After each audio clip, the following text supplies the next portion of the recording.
today for our first Good Talk via Zoom, via call across the world from Romania all the way to California.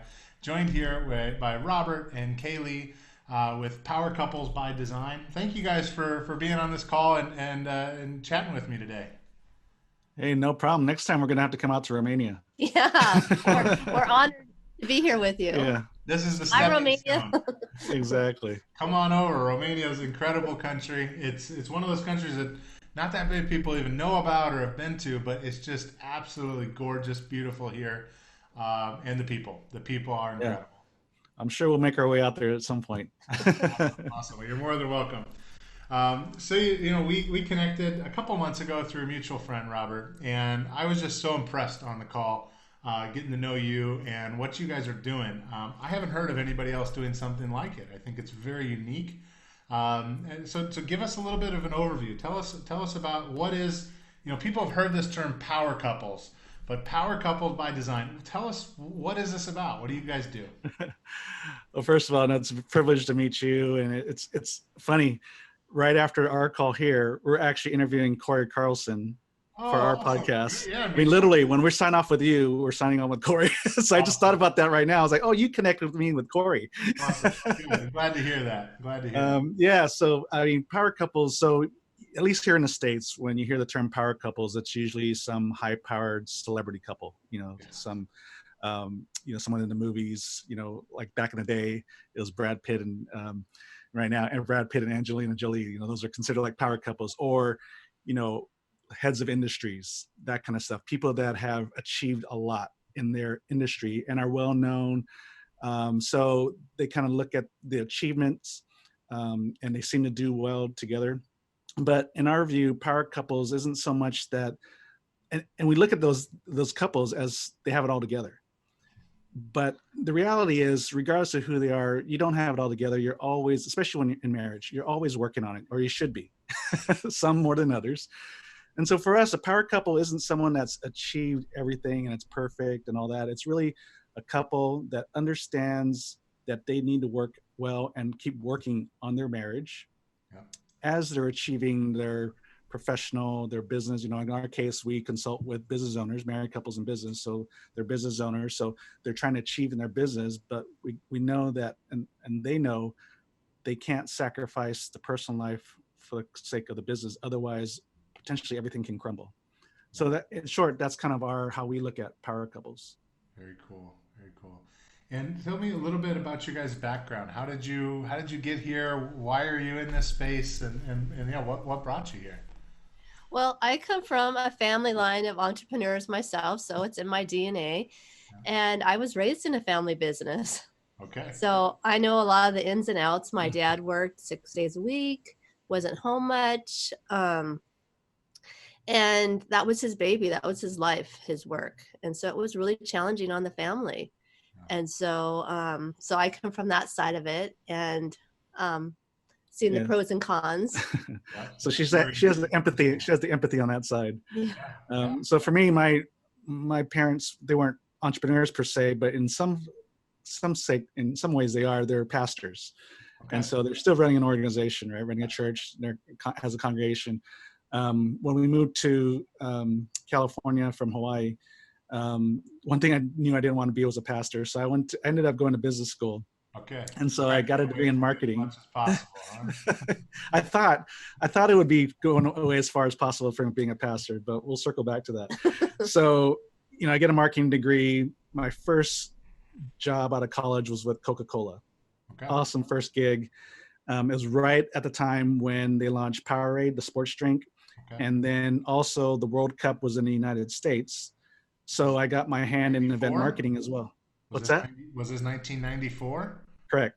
Right. 94. I attended the World Cup in 1994. I remember that. Yeah, correct. So that was when I started with Coke. I started technically in 93, but so I got a great experience on a lot of things, from big product launches to event marketing and all that kind of stuff.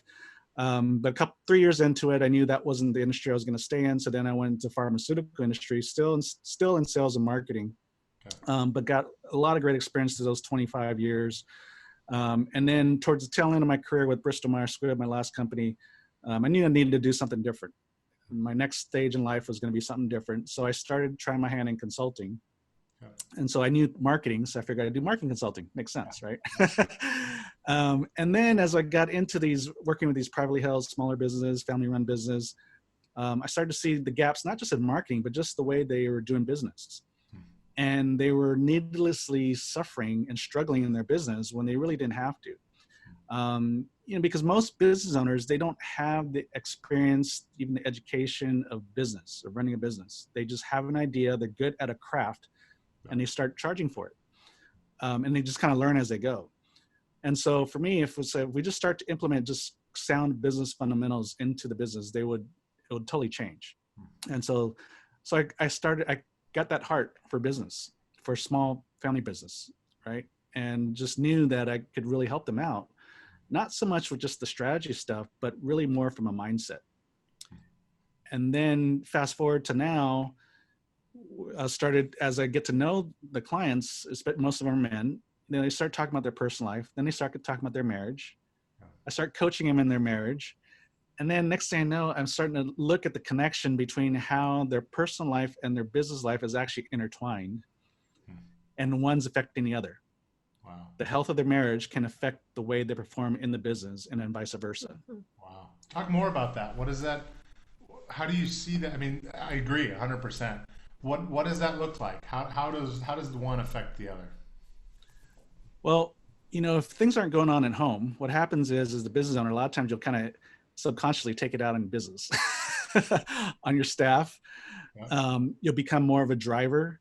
You don't want to go home, so you spend more time in the business. Yep. You start to isolate.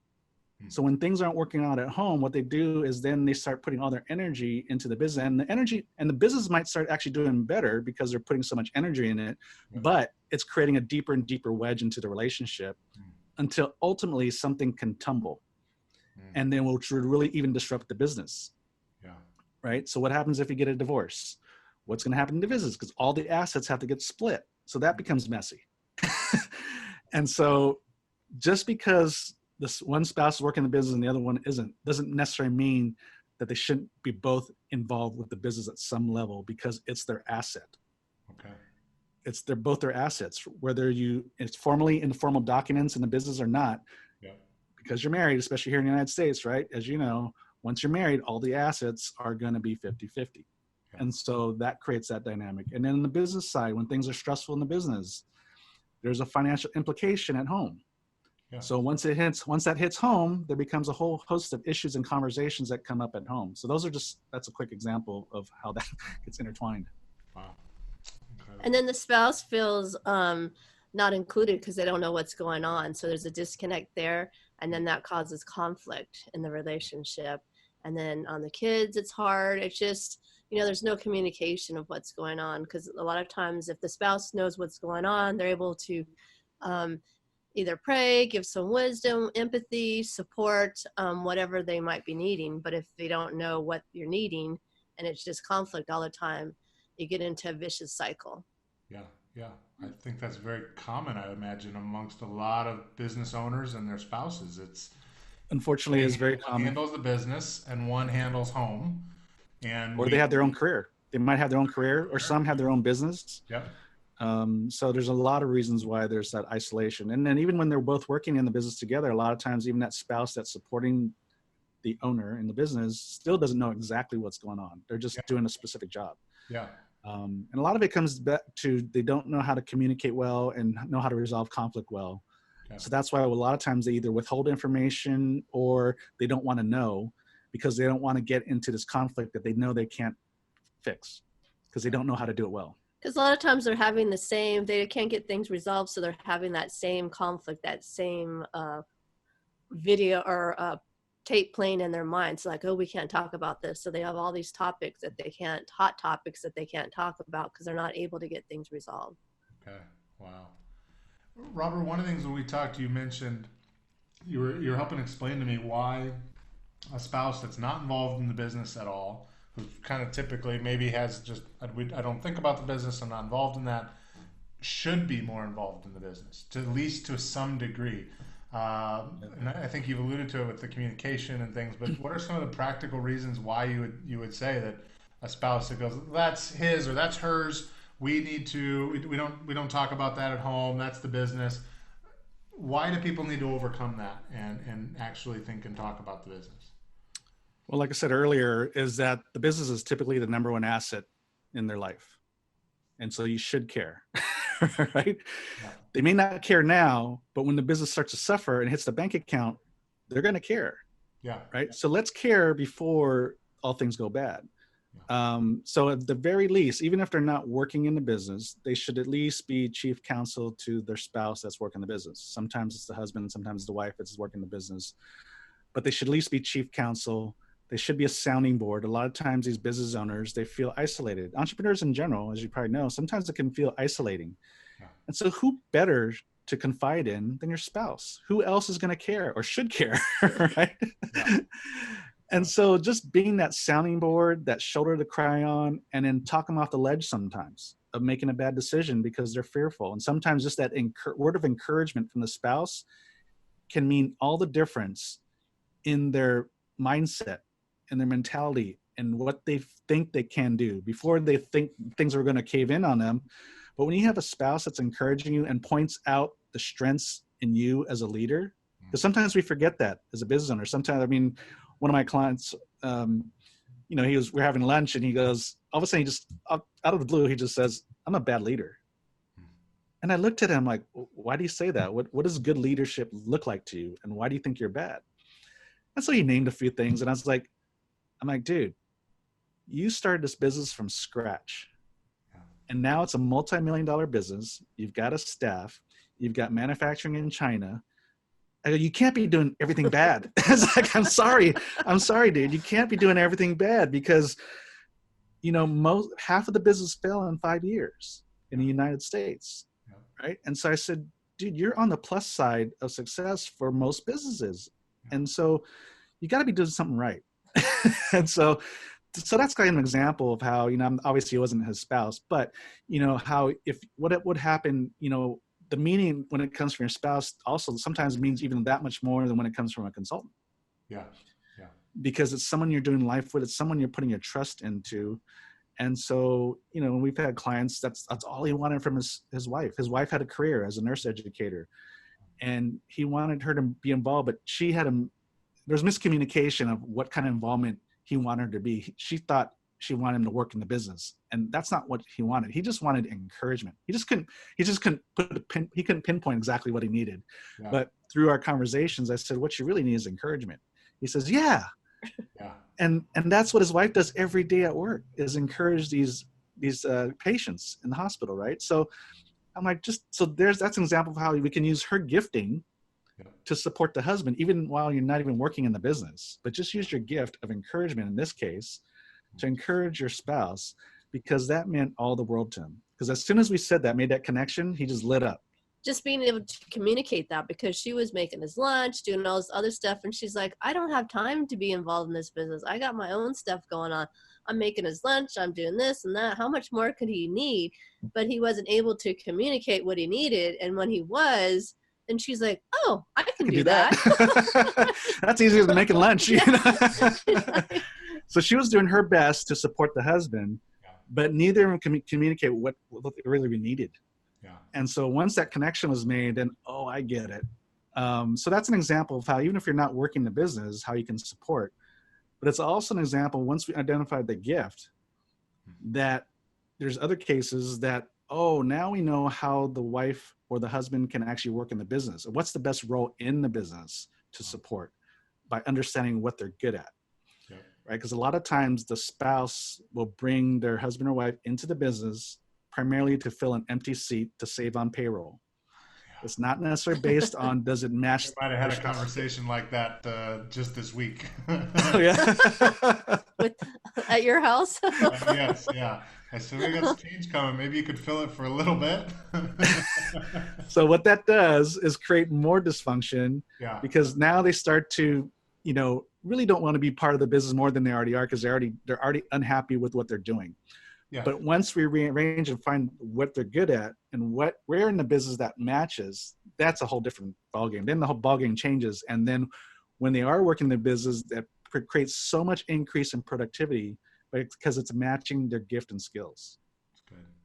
And you guys, as third party, outsiders complementing this, coming alongside these couples, are able to facilitate and foster a conversation that, like in that example, the husband didn't have the words or maybe even the thought to go, I'm looking for encouragement, but you've seen that coming alongside them and identifying that and speaking that out. Maybe something, even if you would have identified it, wouldn't have felt comfortable asking for it. But the fact that you as a third party are able to do that is a real blessing to not only the business, right, but their marriage. And then, like you said, back to communication.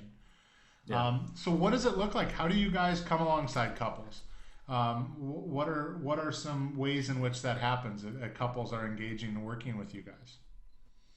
So we have, some options from, there's an online self-study course to then working with us personally as coaches, and then we're always looking for the opportunity to even train other coaches to do something similar, other couples that want to do something similar. So that's where the online resources come from. So that way, other couples that just want to use our resources to help others, they can do that. There's a whole thing that the whole kind of partnership arrangements we have for that. Right. But essentially we start as an 8-week engagement with our couples. Okay. So we meet once a week for 8 weeks. The first 4 weeks is addressing communication and conflict resolution between husband and wife. Okay. And we start by identifying their gift mix. So we have them do a series of 4 assessments that identifies what they're good in and what areas they have some gaps are, right? Nice. And personality type, as a leader, what their core values are. Because sometimes their core values, there's going to be some overlap, but there's also some differences. And that also, when they don't know that, it can cause some conflicts. Yeah. Family might be a huge core value for Kay Lee, but it's not necessarily doesn't show up as one of my top 5. Yeah. So that's why when it comes to holidays and stuff, sometimes there can be a little bit of disconnect. But once you identify those things, then you can have a conversation of, okay, how do we do this well? Okay. Yeah. And so, so we start with those assessments, and then we see where there's synergy and what potentially causes conflict. But like this example with this couple, the wife that was an encourager, that came from the spiritual gift test that we had them take. Her chief gift was encourager. And so we said, well, how can you use that to support your husband? So that's where that conversation came from. Very cool. And then we have them come up with a 1-page family plan. And then the next 4 weeks is on their business, uncovering the gaps in their business, what's holding them back from growth. And we walk them through this as husband and wife. Even when we get to the business side, even though the spouse doesn't work in the business, we walk through it together so they know what's going on and they know how to best support their spouse. And then we talk about leadership stuff, and then the organizational structure, how you grow your organization with the team that you have, how do you get the right people in the right seat, on the bus, a la Jim Collins and From Good to Great. And then conclude with having come up with a kind of a 1-page plan on their business. Okay. And that's kind of the 8 weeks. And then from there, we can continue on. We have clients that we continue on, nice. And we continue to coach them in the business to implement, what we've uncovered. Great. And so that's essentially how it works. And just kind of start with 8 weeks. And if they need more, we just keep going. Or like I said, there's an online option as well. Okay. Very cool. Tell me, you mentioned this 1-page family plan of sorts that they come up with. What does that look like? What are people putting into their family plans, and how are they using them? Well, they each individual do their family plan, and then they come together. So they put the goals down, whether it's going to be business goals, family goals, what kind of things do you see yourself wanting to do in the future? What kind of dream big? What are just the two of you? This is huge. It's just being able to dream big. What is your future? What is something you want to do as they get together as a family or a couple, and with the business, so that you can be on the same page. And it's interesting when you start dreaming together, how your visions kind of come together, and you're like, oh yeah, that would be fun. What about this? What about that? And then, I don't know, there's just something more fun about doing it together as opposed to being isolated and doing it by yourself. And so then you both also buy in on the dream because it's something you did together as well. Awesome. Yeah, it's really giving them permission to dream and then have a conversation and then put it down on paper. Mm-hmm. I think it's so important to put it down on paper because it's something you can reference. You know, put on your refrigerator, on the wall in your office or in a bedroom or something like that. It helps you focus on what you're trying to achieve and why you're working, why you're doing this business. And it incorporates the business, but it's not just the business because we have a separate business plan, but the business is part of your life. So how does that look? What does your best life look like, including the business? You know, part of just what we put down is, you know, what does our best life look like, especially how it incorporates our business. And one part that is in the vision section of our business is to be able to travel with our business. Right. And then have fun as we travel. I mean, if you're gonna go work, especially when you're going to a new location. I mean, next week we go to Ecuador and Colombia for 2 weeks. Very cool. And so, you know, that's one of those things. And then, you know, all these things start happening when you put it down. It's like, this is what we want to do. So like when the opportunity came to teach entrepreneurship in a university in Ecuador, I told him, I said, if I'm going to be gone a week, you got to pay for my wife. So that was part of negotiation. So it was one of those things that gets front and center. So these opportunities can come, but they could have totally missed it if we weren't conscious about putting down, we want to be intent.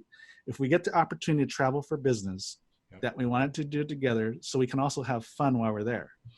So we extend our trip for a couple of days, and then we have friends in Colombia. So we're going to stop over in Colombia, which is a layover for the airlines anyway. Oh, cool. And so, you know, it's doing life. And so we don't get caught up in just having to do business. So even though like a lot of people travel for business, but they're miserable at it. Yeah. Because it's just business. It's right? a detriment to the family. It's exactly. Right. Exactly. So how can we do it well? So, you know, we're fortunate that we get to work together too. And not every couple has that exact unique situation.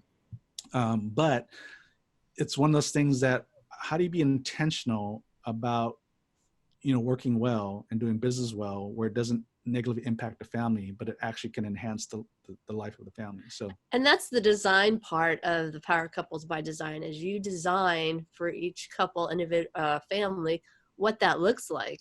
And so that was something that we wanted to do and was important to us. And it helps us too, by having the plan, stay focused, because we both know what the plan is, because I can get distracted with shiny, you know, and it could all be good stuff too, things that I love, but it's, you know, and then you turn your head and you're like, oh my gosh, how did we get so far off plan for our business that, you know, we wanted to go this direction and I'm clear over, you know, going the opposite way. So it helps us stay on track and have the vision and moving forward and with the business. Yeah. So as you said, Kay Lee said, it's, you know, it's your design, but it's also God's design. So it's kind of twofold. The design part is twofold. It's God's design and your design. And your design is really just an expression of what God wants for your marriage, because he's put in your heart a certain vision. You know, you got married for a reason. There's something that you had going on. You may not have been able to articulate it, and it wasn't in paper and anything. But this is a chance. It was completely what's that?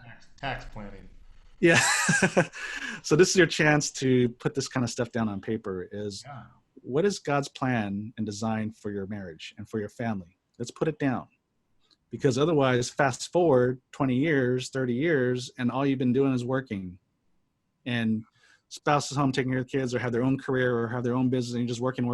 You have some vacations or whatever, but it's not quite connected and not quite in synergy the way God had intended for your marriage, for your family. And so this is an opportunity for you to, let's talk about this and put it down on paper. Wow. I think it's so common I like that you guys start right with the family, and it's very much in line with priorities. And I think it's so often for entrepreneurs and business owners, the priorities just become out of whack, because this one is, home is okay, and there's always problems in the business. There's always opportunities for improvement, and so focus on the business, and home oftentimes gets neglected.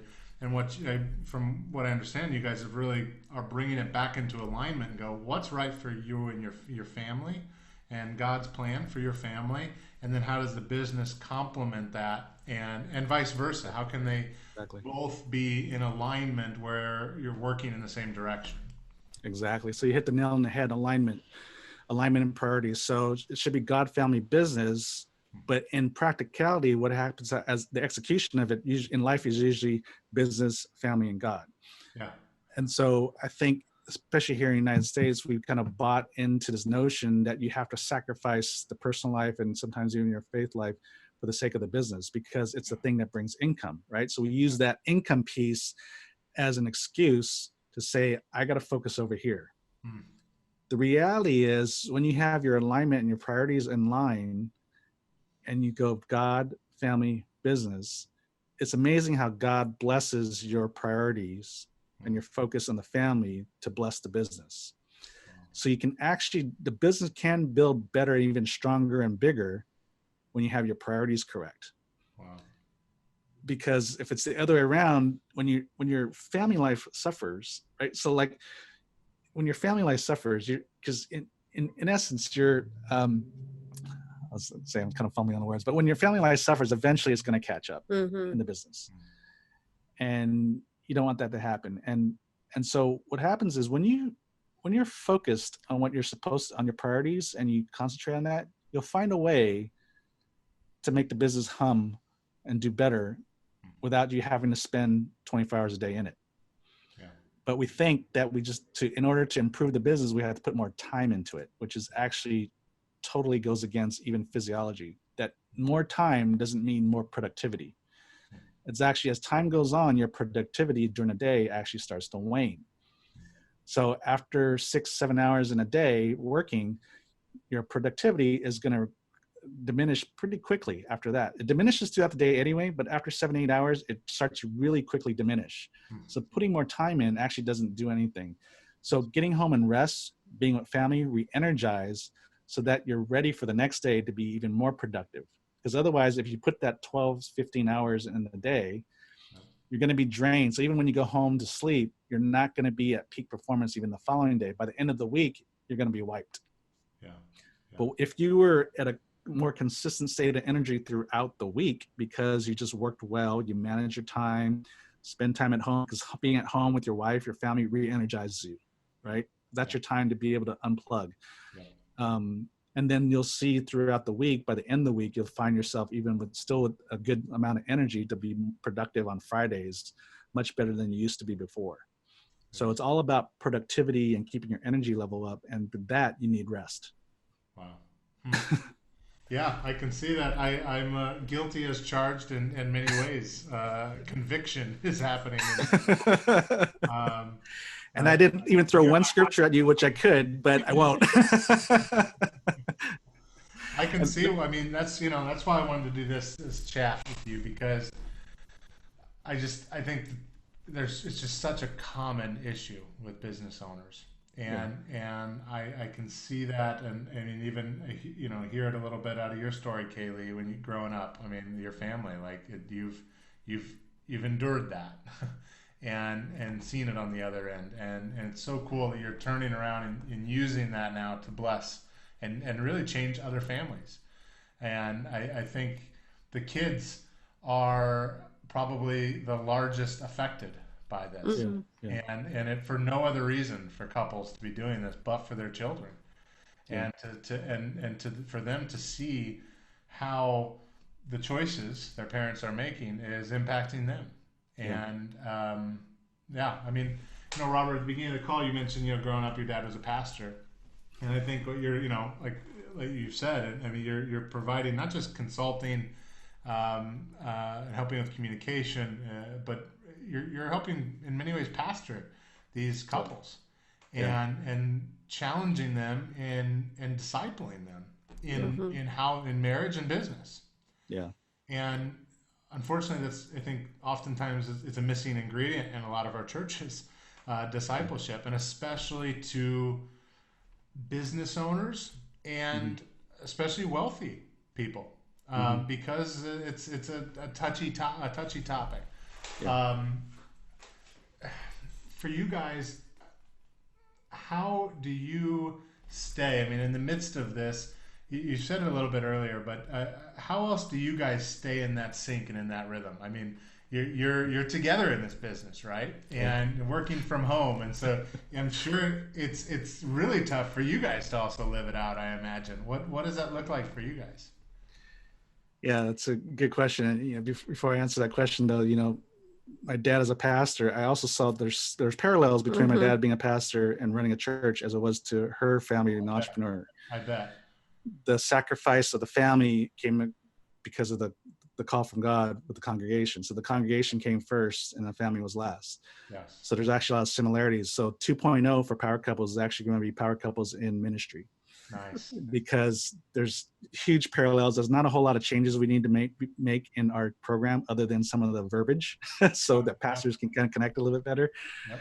But how we do well is we're like what we talk about is we got to keep working at it. So a lot of times some of the videos that we put on, the little tips that we put on or on our podcasts or even on our own material. You should see it. Sometimes we're going to do a video. Sorry, honey. Like, especially at the beginning days, we're going to do a video and we would get into some kind of, what do you call it, honey? Intense fellowship. Intense fellowship. And then Robert's like, really, honey? Or we're getting on to do an interview and he's like, really, honey? Right now? Actually, before this call. There was good examples right before this call. Yep. She asked me, what do I need to know about them? And I go, seriously, we got 5 minutes. I go, why don't you ask me this like at least a half hour before? Anyways, so we always have opportunities to practice what we preach. Yeah. And so I guess one of the good things for our marriage is that what we're doing, we have to stay accountable to what we're talking about. So to our clients and to what we're doing as we're talking on this. So funny story is, I told you, Ryan, before this, but it was almost about a year and a half ago is when we came up with this concept to test it out in a weekend workshop with some couples in business. And then it was last January is when we kind of did a pilot launch with some couples. We did the weekly coaching and all that.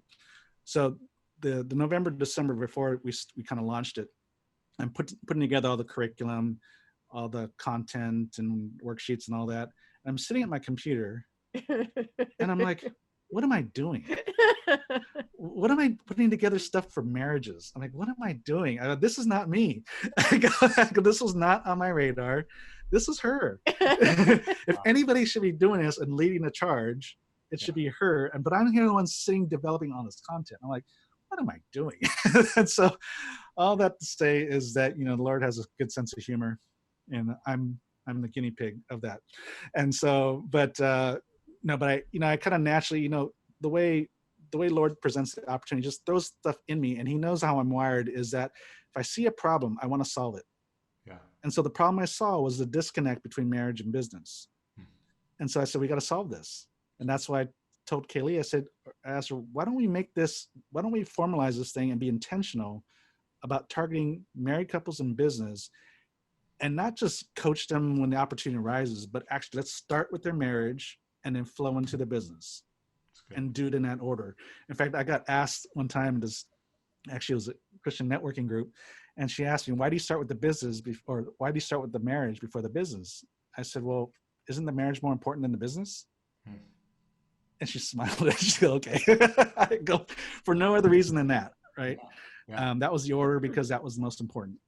And so I guess, I know that's a roundabout way to answer your question, but we hold ourselves accountable because of what we have to do with our couples. So I think some of the things we do is we have a weekly meeting, we go for coffee. Cool. And actually you're good about that. Monday afternoons, 3:30. Yeah. So if you want to catch us, go to Jones Coffee Shop in Pasadena, 3:30 on Mondays. Nice. And we'll talk about a room for the meetings. No, we should, huh? We should ask them. We talk about what's coming up, where do we see things going, and just kind of strategize.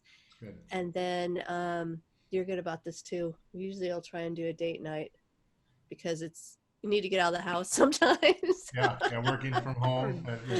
Working from home. Yeah. Different scenery, different pace. And once a month we'll take our team meeting to the beach. And so nice. We'll have an extended time. Because we love the beach. Cool. Yeah. Awesome. The benefits of being in California, that's for sure. Yeah. So a lot of it is really having that time, carving out that time to just be with each other, even though we don't have kids, but still we know it's that time when we're not just doing, but we're present for each other and we just talk. Right. And a lot of it's the business and stuff, but it's also dreaming, visioning, talking about the future, as she says. So just that time to really have concentrated time just on that, because you'd think, especially because we don't have kids, you think it would be easier for us to be talking about those kind of things all the time. But we're just like anybody else, that we just get busy. Yep. And we're not always together. You know, sometimes I'm out meeting people alone, or she's out doing something differently. So we're not always together. And so, you know, you just get busy, and then you don't have that intentional block of time to just talk about certain things. Yeah. And so having that weekly time to do that, I think, has been helpful for our marriage, as well as what we're doing now with this business. But I think people have heard us doing that. They said, oh, we should do that. I say, yeah, you should. In fact, that's what we encourage our clients to do. Awesome. Go have coffee or do something different. Have a block of time, get out of the office, get out of the house, and just talk. And this kind of goes along with that. Is one of our visions is we want to go to Hawaii and work from Hawaii for like a couple months. So we can work and play, because you can do it remote. So, you know, I mean, so those are kind of like our dreams, visions, so that things we talk about in our meeting. And I think that's incredible. Yeah. I love how the business then can complement that. I mean, if that's your personal goals and objectives, and shaping and crafting your business in a way that allows you to help accomplish that. Mm-hmm. It actually has formed the basis of our business model. Very cool. Because if we want to do this, we can't have your typical business that we're tied down to a location, right? Yeah. And as a consultants and coaches, we're not anyway, but still, we even talk to our clients, what are your family vision, your family goals, so that we craft the model of your business for that. So even if you have a typical brick and mortar business, you can do something similar to us, where we can take off, you know, maybe for months on end. And what that means is, well, you're going to have to build a very strong leadership team. Mm-hmm. So you got to be your number one goal. If you want to do that, your number one goal in your business right now is to develop a strong leadership team. That's good. And when you do that, a lot of great things happen in the business besides just creating strong personnel. It'll actually get infected to all the business. You'll have better products and services. You'll deliver better customer service. When you have strong leadership team that carries your DNA, you're going to see your business flourish in all aspects. And then it's a way for you to, now that's your first phase of succession, is to be able to take those times off, take those vacations for extended period of time, not just a few days or not just a week or 2 weeks, but to be able to do that because you've developed a strong leadership team that you trust. And your spouse and family will totally be on board, because they will know the vision. They were part of that. And so they're going to help you meet that goal. And that comes from the discipleship model that we use to train up your leaders. Use Jesus' discipleship model. Yeah. We call it the 3-12-70. So he has his 12 disciples, but he did life with 3, Peter, James, and John. Pretty much wherever Jesus was, at least those 3 were there. And he poured his life into them, because he knew even with only 12, it's hard to really be intentional about discipling well 12 people. Yeah. Because you only have so much time in the day, right? Yeah. But you can really do well with 3. And then those 3 can help you disciple the 12, the other 9, which in turn helps with the other 70, right? And down the line. So basically what you're doing is you're inserting your DNA into the 3.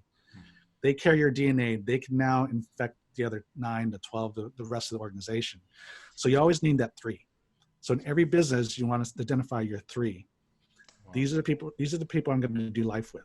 So not just share business stuff, but share your life. And there's a different relationship that happens when you do more than just train them to do business, right? When you're doing life with them, sharing your personal stuff, even some challenges sometimes, there's a wholly different relationship. So your leadership, the strength of your leadership will be so strong. Because I tell the clients that are Christian, I said, imagine this. Jesus knew he only had 3 years to develop a team to then go out and spread the gospel throughout the world. Yeah. How do you do that in 3 years? Yeah. Right? Yeah. Means you really have to develop leaders well. Be intentional. Yes. Ones that are willing to die for you, basically, right? So, I mean, take his model. It wasn't just because he was supernatural, because he was Jesus. I mean, he did some very practical things that we can learn from in our own organization. So if you take the 3-12-70 model that Jesus had, you'll build a great team. Wow, that's good. That's good. So if a couple wants to learn more about you guys and maybe engage, get to talk to you guys on a call like this and get some coaching, consulting directly for them, how do they go about that? And where's a good starting spot for them?